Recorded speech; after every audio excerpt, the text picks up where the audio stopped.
सनातन धर्म की जय। बहुत ही सौभाग्य का समय है कि उस महाप्रभु की असीम दया दृष्टि से हम सभी लोगों को ये सत्संग का परम पावन अवसर मिला है। वास्तव में ये बहुत बड़े भाग्य का समय होता है, बहुत बड़ी प्रभु की कृपा का समय होता है, जब जीव को सच्चाई की तरफ विचार आता है, जाने का मौका मिलता है, समझने का मौका मिलता है। जब कभी मिले तो अपने आप को बहुत बड़ा भाग्यशाली समझना चाहिए, क्योंकि सत्संग ही एक माध्यम है जिसके द्वारा जीव अपने जीवन को आनंदमग्न कर सकता है, सच्चे लक्ष्य को प्राप्त कर सकता है, जिसके लिए जीवन मिला है, जिसके लिए हमारी आत्मा जन्म जन्मांतर से भटक रही है, जो ढूंढ रही है, जिसके लिए प्यासी है, उस प्यास को सत्संग के माध्यम से हम बुझा सकते हैं। नहीं तो इस दुनिया में आप देखते होंगे लोगों के पास सब कुछ है, धन है, दौलत है, बिल्डिंग भी है, बेटा बेटी भी है, सब होने के बाद भी दिल में चैन नहीं रहा, दिल में शांति नहीं है, दिल में सुकून नहीं है। और महापुरुष कहते हैं कि जीव आनंद का भंडार है। किसका भंडार है? आनंद। आप लोग रामायण में पढ़ते हैं कि ईश्वर अंश जीव अविनाशी और चेतन अमल सहज सुख राशि। कि जीव ईश्वर का ही अंश है। किसका अंश है? अर्थात आप परमात्मा के ही अंश हैं, दूसरे किसी के अंश नहीं। आप अविनाशी, आप चेतन हैं, मल रहित हैं और सुख की राशि है। किसकी राशि है? सुख की राशि। तो महापुरुष तो कह रहे हैं आप सुख की राशि हैं, लेकिन मिलता क्या यहाँ है? टेंशन मिलता है, चिंता मिलती है, बेचैनी मिलती है, झंझट रहता है। लोग कहते क्या करें, झंझट खत्म नहीं होता है, कहते हैं। और महापुरुष क्या कहते? रामायण क्या कह रहा है कि आप सुख की राशि। तो दोनों में कौन सही है? महापुरुष सही है कि आप सही हैं? ध्यान देना। सुख की राशि होते हुए भी जीव दुख उठाता है। क्या उठाता है? दुख उठाता है। जैसे कोई खूब धनी का घर का बेटा हो, बालक हो, अब वो खो जाए कहीं मेले में, तो है तो धनी घर का बेटा, राजा का बेटा है। किसका बेटा है? राजा का बेटा है। राजा के पास सब नौकर चाकर हैं, धन के भंडार हैं। तो राजा की सारी संपत्ति किसकी है? बेटे की है? तो कहते नहीं, बहुत तुम तो बहुत बड़ा धनी राजकुमार है।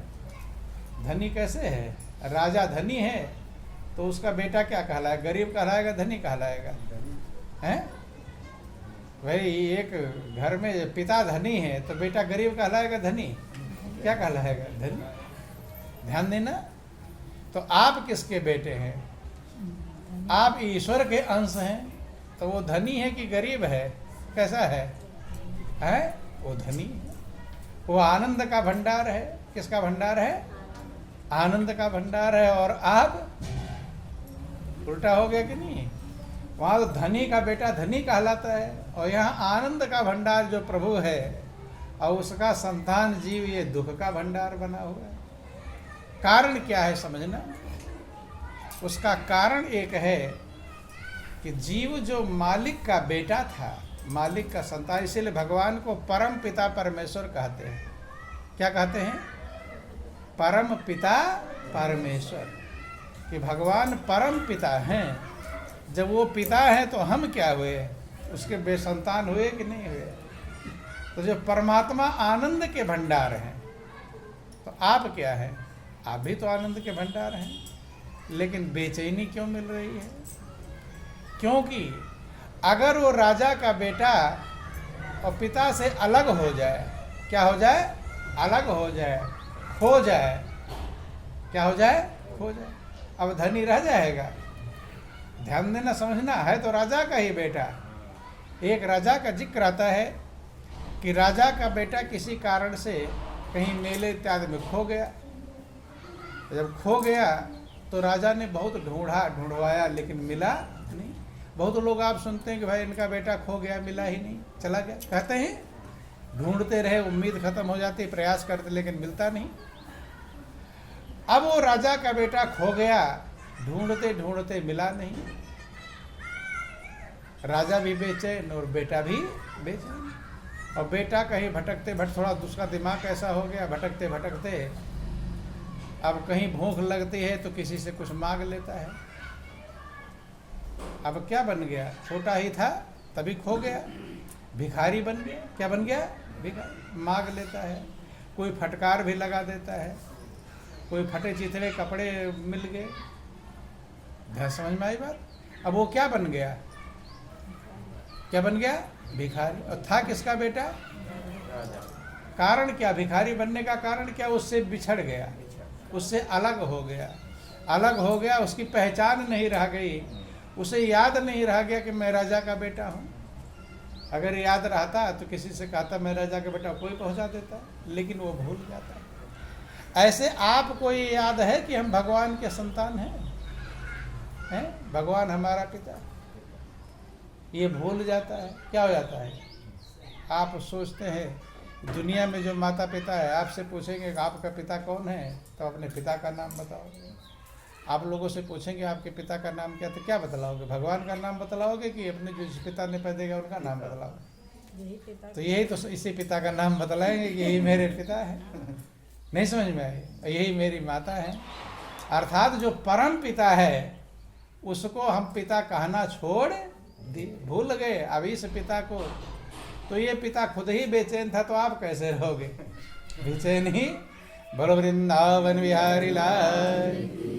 तो जो आनंद का भंडार था परम पिता, उसको हम परम पिता कहना छोड़ करके अब जो ये दुखी पिता है, पिता भी टेंशन में रहते थे, चिंता में रहते थे, बेचैनी में रहते थे कि नहीं रहते थे? और जब आप उन्हीं का बेटा बन गए तो आप कैसे रहोगे? आप भी चिंता में, टेंशन में। जिसका बेटा बनेंगे वैसा ही रहेंगे, चिंता में रहेंगे, टेंशन में रहेंगे। तो महापुरुष कहते हैं कि अब वो भिखारी की तरह दर-बदर भटक रहा है। कहीं कोई दे दिया, कुछ खा लिया, नहीं तो भूखों रह गया, कोई पुराने धुराने कपड़े दे दिया, पहन लिया। लेकिन है किसका बेटा सही में? राजा का बेटा। किसका बेटा है? राजा। इसीलिए कभी कभी कुछ माताएं जब छोटा सा बच्चा होता है तो उसको राजा बेटा कहती है। क्या कहती है? बेटे क्या कहती हैं? राजा का, राजा बेटा। भले वो राजा का बेटा है नहीं, लेकिन कहती हैं क्योंकि परमात्मा ही तो राजा है और उसी का बेटा है। लेकिन छोटा रहता है तब राजा बेटा कहती है, अब बड़ा हो जाता तब बोलो वृंदावन बिहारी लाल। तब राजा से थोड़ा संबंध था उसका, तब प्रभु की याद थी उसे, तो राजा बेटा था। अब बड़ा हो गया है, अब कोई किसान का बेटा हो गया है, कोई बिजनेसमैन का, सब अलग अलग बेटे बन जाते हैं। बंधु ध्यान देना। तो ऐसे ही भटकता रहा, राजा भी बेचैन है। बेटा खो गया, एक ही बेटा था और बेटा भी भटक गया है। बेटे के पास, बेटा तो पूरे राज्य का मालिक है, राज्य का मालिक है कि नहीं? पूरा राज्य उसी का है, लेकिन उसी राज्य में वो भिखारी बनकर भटक रहा है। यही हाल जीव का होता है। क्या होता है? यही हाल हमारा आपका है कि जब से हम उस प्रभु से अलग हो गए, बिछड़ गए, भूल गए, तब से ये जीव भटक रहा है बंधु। और है किसका बेटा? प्रभु का बेटा है, परमात्मा के संतान। बंधु ध्यान देना। बोलो वृंदावन बिहारी लाल की जय। और तब से ये चैन पाता नहीं कि सदियों से जीव भटकता पर चैन कहीं ना पाया। सदियों से जीव भटकता पर चैन कहीं कई बार मरा जी जी कर, फिर भी जीना नहीं आया। कई बार मरा जी जी कर, फिर भी जीना नहीं आया। सदियों से जीव भटकता, पर चैन कहीं ना पाया। सदियों से जीव भटकता, पर चैन कहीं ना पाया। कई बार मरा जी जी कर, फिर भी जीना नहीं आया। कई बार मरा जी जी कर, फिर भी जीना नहीं आया। कई बार मरे जन्मे हैं, न जाने कितने युग बीत गए, लेकिन हमें जीने का तरीका मालूम नहीं। जीने का तरीका क्या है कि आप अपने को समझ जाओ कि मैं राजा का बेटा हूँ और राजा के पास पहुँच जाओ। अपने राज्य आपको मिल जाए तो आनंद मग्न है। नहीं समझ में? अर्थात आपको समझ में आ जाए कि हम परमात्मा के ही तो अंश हैं, उतना ही आनंद मग्न है। अगर वो जो भिखारी बना हुआ बेटा और राज्य में पहुंच जाए, राजा के बेटा समझ जाए, तो भिखारी रहेगा? नहीं रहे। लेकिन बने कैसे? बंधु। इसीलिए कहा था आनंद स्रोत बह रहा है, पर तू उदास है, और अचरज है जल में रहकर मछली को प्यास। उसी राज्य में रह रहा है जो उसी का राज्य है, वो उसी राज्य का मालिक है। भाई राजा का बेटा है तो राजा बनेगा, राज्य का मालिक है कि नहीं? लेकिन उसी राज्य में वो दर बदर भीख मांग रहा है अपने ही राज्य में, और कोई थप्पड़ भी मार देता है, कोई फटकार भी लगा देता है। चल भिखारी भीख मांग रहा है, फटकार लगा देते नहीं, चल का हट्टा कट्टा कमाना कैसे। यही हाल जीव का हुआ है कि जब से तुमसे बिछड़िया, हे प्रभु सुख चैनानंद, तब से कबहु न सुख पाया। कहते कि हे प्रभु, जब से तुमसे मैं बिछड़ गया हूं, तब से मैं कभी सुख पाया नहीं, चैन नहीं पाया। बंधु कहाँ कहाँ घूमता है, लेकिन जीव सच्चाई को समझ नहीं पाता। बंधु कि वृक्षों पशुओं में घूमा, फिर भी उपकार न सीखा। वृक्षों पशुओं में घूमा, फिर भी उपकार न सीखा। नित नया पाप करने का, बस सीखा एक तरीका। नित नया पाप करने का, बस सीखा एक तरीका। पशु पुरुष में क्या अंतर है, इतना भी समझ ना पाया। पशु पुरुष में क्या अंतर है, इतना भी समझ ना पाया। कई बार मरा जी जी कर, फिर भी जीना नहीं आया। कई बार मरा जी जी कर, फिर भी जीना नहीं आया। आप कितनी बार वृक्ष बने होंगे, पेड़ पौधे हैं, पेड़ पौधे बनकर वहीं जंगल में खड़े रहे होंगे। यहाँ तो 4 घंटे कहीं खड़ा रख दो तो बेचैन हो जाएंगे, और पेड़ बनकर सैकड़ों वर्ष एक जगह पर, आंधी है, तूफान है, वर्षा है, सर्दी है, गर्मी, सब सहता है। और पेड़ अपना फल किसे खुद खाता है कि दूसरों के लिए खिलाता है? हैं? वृक्ष अपना फल खाता है या दूसरों के लिए? जितना फल लगेगा उसमें कौन खाएंगे? दूसरे ही। अर्थात दूसरे का उपकार किया है इतना, हैं? दूसरे का इतना उपकार किया है वृक्ष बन बन करके, कितना फल खिलाया होगा लोगों को। लेकिन आज आपके मन में उपकार की भावना नहीं, दूसरे के भलाई की भावना नहीं। आज स्वार्थी बन गया है, मेरी ही भलाई हो, मेरी भलाई हो, दूसरे का नुकसान हो जाए लेकिन मेरी भलाई। स्वार्थी बन गया है। और पेड़ बना था तब क्या था? परमार्थी था। बंधु ध्यान दो, तो महापुरुष समझाते हैं इस बात को रोज कोई ना कोई पाप हम तैयार करते रहते हैं। क्या तैयार करते हैं? आप आज कोई पाप तो कल कोई पाप तो परसों कोई पाप, अर्थात बुरे कर्म ज़्यादा तैयार करते हैं, अच्छे कर्म कम तैयार कर पाते हैं। जल्दी बुराई आप देखते हो कि अच्छाई देखते हैं? क्या देखते हैं? क्या दिखाई पड़ता है? ज़्यादा जल्दी बुराई दिखाई, अच्छाई तो पता नहीं दिखाई पड़ेगी कभी कि नहीं दिखाई पड़ेगी है।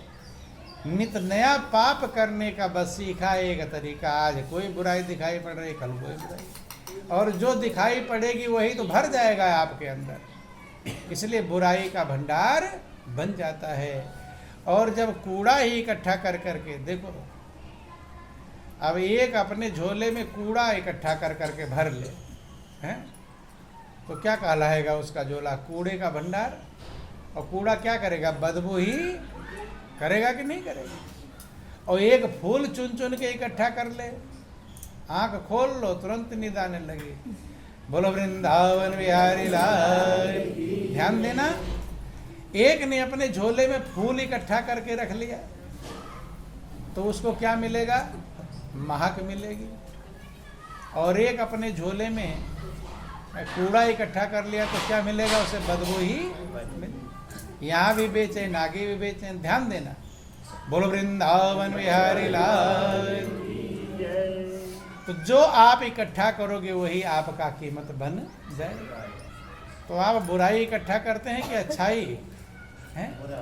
यहाँ से इनकी बुराई, वहाँ से उनकी बुराई, वहाँ से, अर्थात अपने आप को क्या बना लेते हैं? कूड़ा दहन। क्या बना लेते हैं? कूड़ा घर बना लेते हैं। जब कूड़ा घर बन गए तो कूड़े घर के पास जाओगे बदबू मिलेगा नहीं मिलेगा? अब फुलवारी के पास जाओगे तो महक मिलेगी।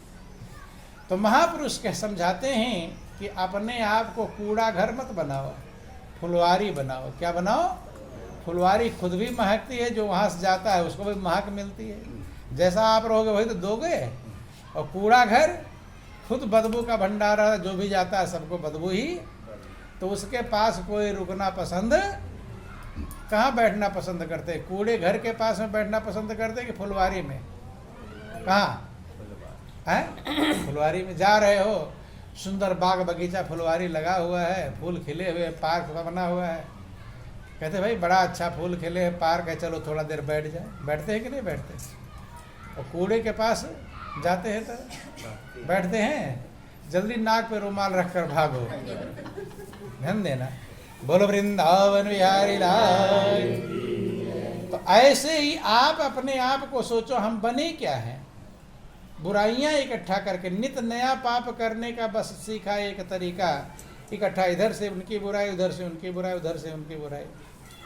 पापों की पोट बांध के राख्यो हृदय मझार। पाप इकट्ठा कर करके रख लिया तो भगवान रुकेंगे वहां पर? जब तुम कूड़े के पास नहीं रुक पाते हो तो भगवान ही जल्दी भागे। तो अगर प्रभु का प्रेम आपको चाहिए है तो अपने आप को फुलवारी बनाओ। क्या बनाओ? अच्छे गुण इकट्ठा करोगे तो प्रभु तो अपने आप, देखो भगवान को बुलाने की जरूरत नहीं है।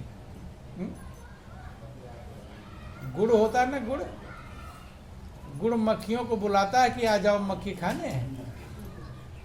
गुड़ मीठा होता, मिठास जैसे आई तो मक्खियाँ अपने आप आ जाती है, उसे बुलाने की जरूरत नहीं। फूल जब खिलता है, फूल में पराग के कण होते हैं, तो फूल जाता है मधुमक्खियों को बुलाने के लिए कि चलो आओ मेरे पास, अब मेरा रस चूसो। बुलाता है किसी को?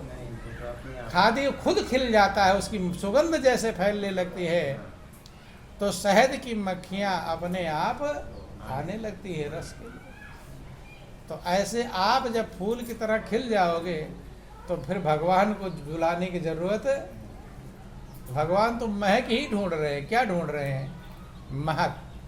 मक्खी क्या ढूंढती है? फूलों की, मधुमक्खी शहद की मक्खी क्या ढूंढ रही है? फूलों की महक सुनकर। उसे कोई खबर फोन थोड़ो करता है कि यहाँ फूल खिल गया आ जाओ, फोन करता है? महक लेकर आ जाओ। ऐसे प्रभु आपके हृदय की महक को पाकर खुद ही आ जाएंगे। प्रभु बंधे हुए खींचे हुए चले। लेकिन ये होगा कब? जब आप अपने हृदय को चमकदार बनाएंगे, खुशबूदार बनाएंगे, महकदार बनाएंगे।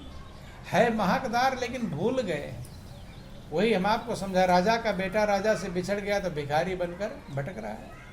ऐसे जीव इस संसार में परम पिता परमात्मा के संतान होने के बाद भी दुखी है, चूंकि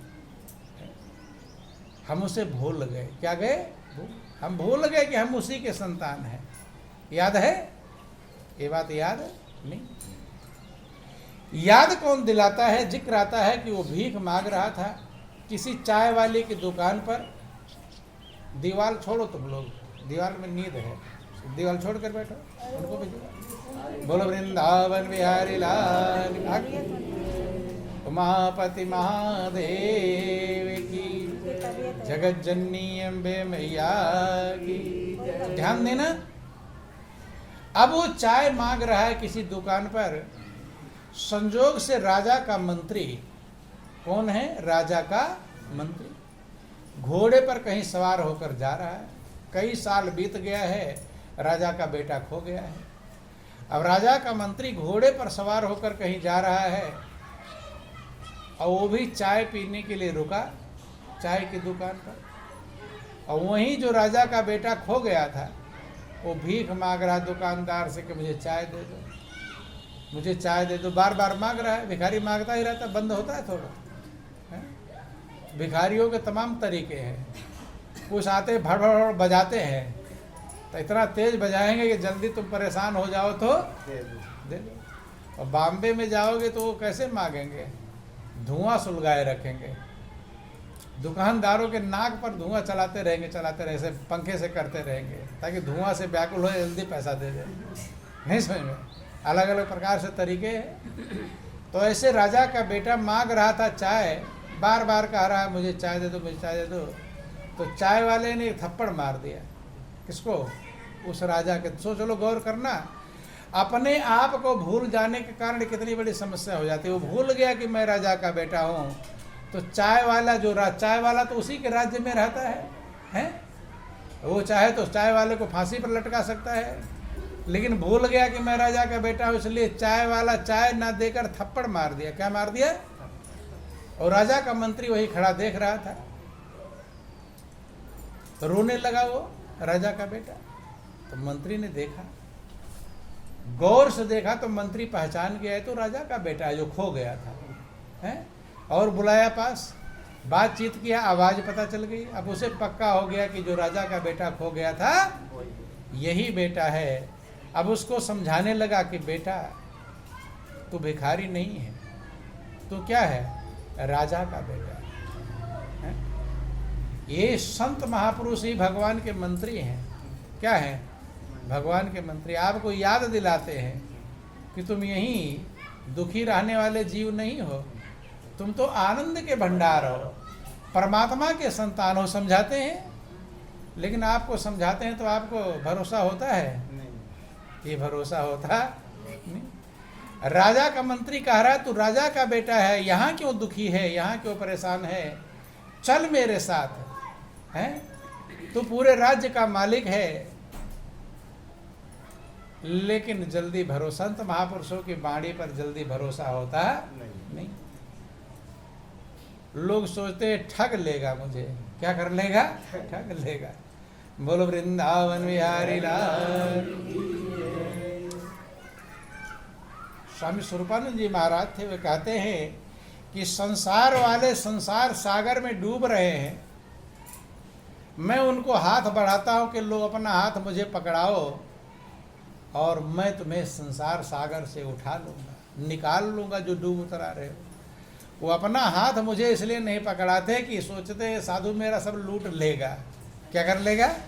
डूब रहे हैं, लूट रहे हैं पहले, और क्या लूटोगे? रात दिन बेचैन हो, टेंशन में हो, लेकिन हाथ पकड़ाते। राजा का मंत्री कितना कह रहा है, वो राजा का बेटा कहता नहीं नहीं मैं नहीं जाऊंगा, है? तुम मुझे मारोगे पीटोगे, और डर पता नहीं कहाँ ले जाएगा। अब कैसे भरोसा करेगा? मंत्री बहुत बार समझा रहा है कि राजा तेरे लिए बेचैन है, तू राजा का बेटा है, चल तो एक बार, चल तो एक। दुकानदार जिससे चाय मांग रहा था उसने भी कहा, जब सारी बात बताया उसने कहा तुम राजा के बेटे हो तो जाओ। अब वही डरा थोड़ा, कि मैंने इसको थप्पड़ मार दिया, चाय मांग रहा था, पता नहीं मुझे क्या सजा होगी, नहीं समझ में। जब दुकानदार ने कहा तो थोड़ा उसे विश्वास हुआ। अब मंत्री उसे घोड़े पर बिठा कर लेकर गया। किस पर? घोड़े पर। सत महापुरुष जीव रूपी जो परमात्मा की संतान है उसको ज्ञान के घोड़े पर बिठाते हैं। किस पर? ज्ञान। जहाज उसे कहते हैं कि सतगुरु शब्द जहाज है और चढ़े सो उतरे पार, और बिन सतगुरु नैया तेरी डूब जाए मझधार। घोड़े पर बिठाया और अभी भी वो डर रहा है। कौन? राजा के बैठ ना, ये कहीं ठगा न जाऊं, किस धोखे में ले जाए, कहाँ ले जाए। भरोसा अजनबी आदमी पर कोई भरोसा करता नहीं। बंद ले गया जब राज्य महल में। राजा देखकर किसी का बेटा खो गया और मिल जाए, आप भी लोग कहते नहीं कि ये बेटा मेरा 14 साल के बाद मिला था, हो जाते हैं, और जब मिलते तो कितनी बड़ी खुशी होती है। तो राजा इतना बड़ा खुश हुआ, इतना बड़ा खुश हुआ कि जिसका कुछ ठिकाना नहीं। नहलाया धुलाया अच्छी प्रकार से, अब राशि ठाट बाट सब मिल गया है। और राजा ने उस मंत्री का बहुत बड़ा एहसान माना। क्या माना? एहसान। किसका? मंत्री का। तो संत सद्गुरु ही परमात्मा के मंत्री होते हैं, जो उसके संतान भटकी हुई इस दुनिया में उसे ढूंढ ढूंढ कर ले जाते हैं प्रभु के पास। किसके पास ले जाते हैं? लेकिन जल्दी लोग भरोसा कर पाते नहीं। जल्दी भरोसा होता ना जाने ठग लेगा, कहाँ ले जाएगा, क्या करेगा। ध्यान देना, बंद ले जाते हैं। तो परमात्मा सबसे बड़ा प्रेम संतों से करते हैं। किससे करते हैं? संत। क्योंकि संत ही जीवों को ढूंढ करके प्रभु तक पहुंचाते हैं। कहाँ तक पहुंचाते हैं? प्रभु तक। भटके संसार सागर में जो भटके हुए जीव हैं, परमात्मा के संतान है, उसको ढूंढते हैं। यही तो समझाते हैं, प्रयास करते हैं, यही प्रयास करते हैं कि तुम समझ जाओ तुम प्रभु की संतान, ईश्वर के अंश। रामायण में लिखा गया ईश्वर अंश जीव अविनाशी, आप ईश्वर के ही अंश बंधु, चेतन अमल सहज सुखराशि। अब जो राजा का बेटा वहां गया, नहाया धोया, अच्छे राशि ठाट बाट पहने, अब उसे कोई दुख रह गया? अब चाय मांगना पड़ेगा, न जाने कितनों को लंगर लुटाएगा, भंडारा करेगा, क्या क्या करेगा। अब तक खुद भीख मांग रहा था, अब दानी बन जाएगा। क्या बन जाएगा? ऐसे आप दीन बने हुए हो, दुखी बने हुए हो, लेकिन जब प्रभु के चरणों का सहारा पा जाओगे तो आप भी मांगोगे नहीं, दान लुटाओगे। क्या करोगे? लुटाओगे। मांगना बंद हो जाएगा, क्योंकि परमात्मा दाता है। क्या है? दाता। और जब परमात्मा दाता है तो उसकी संतान आप हो, तो आप दाता हो कि भिखारी? क्या है? आप भी दाता ही हैं। हमने पहले कहा कि जिसका बेटा रहेगा है वही तो कहलाएगा है। अब राजा का बेटा राजा ही तो कहलाता है, राजकुमार कहलाता है कि नहीं कहलाता है? तो आप लोग क्या हो? राजकुमार ही हैं, लेकिन भूल गए। संत महापुरुष याद दिलाते हैं कि तुम परमात्मा के ही अंश हो। प्रभु की कृपा को प्राप्त करो, प्रभु की दया को प्राप्त करो, प्रभु को अपना बना लो, प्रभु को मालिक समझ लो, अपने आप को पहचान लो, अपने देश में पहुंच जाओ। कहाँ पहुंच जाओ? अपने देश में। कि संतों सो निज देश हमारा, संतों सो निज देश हमारा, संतों सो निज देश हमारा, संतों सो निज देश हमारा। जहाँ जाए फिर हंस न आवे, जहाँ जाए फिर हंस न आवे, 84 की धारा संतों